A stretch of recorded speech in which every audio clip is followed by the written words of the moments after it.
Nous sommes sur la 34e édition du Grand Prix E3 à Rolbeke le 30 mars 1991.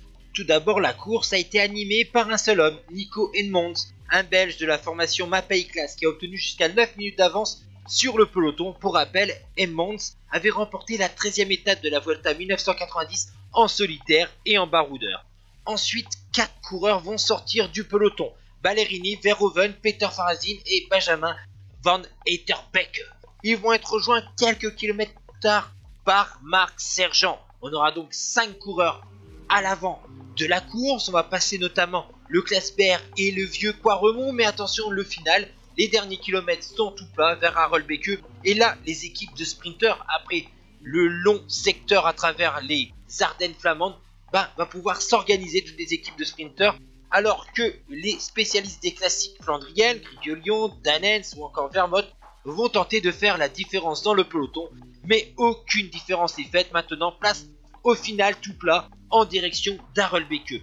Malheureusement pour les hommes de tête, Sergent, Van Etterbeek, Farazin, Verhoeven et Ballerini l'italien, ils vont être pris à moins de 20 km de l'arrivée avant de rejoindre donc Arolbeke. Vous voyez les routes plates, larges, sans abri, et bien c'est favorable à un peloton regroupé avec plus de 70 coureurs. Nous sommes maintenant dans les rues d'Arolbeke. Et là, c'est une attaque à environ 2 km de l'arrivée de l'Australien de la formation Motorola, Phil Anderson.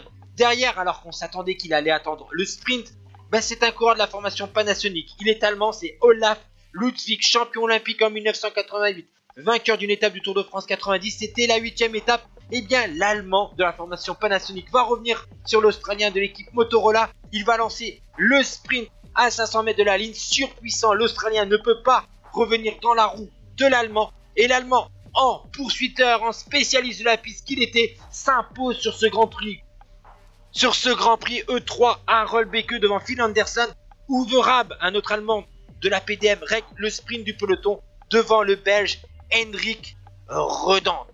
On se concentre maintenant sur le top 10 avec la victoire de Ludwig devant Anderson, Uwe Raab, Redant, Wüst, Stumpf, Plancart, Cipollini, Schurer et Nelissen qui concluent ce top 10.